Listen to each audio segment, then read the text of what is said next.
야래 송도로 아이 만용어 말라 만용어 나코트 용어 정도 굿 아하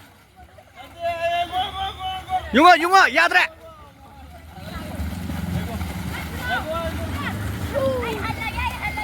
만용어 나코트 용도 아하하 에이 시터비 야디고 아 지딩 đâu đâu 용어 nó có 용어 야드래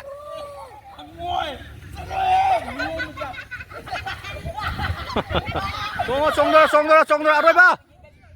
one two three 용어 nó có 용어 à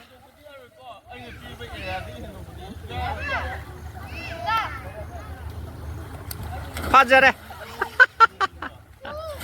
as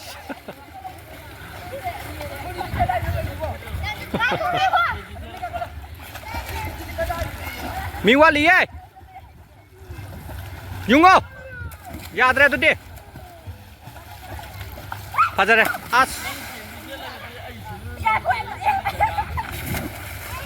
यूंगो फजर है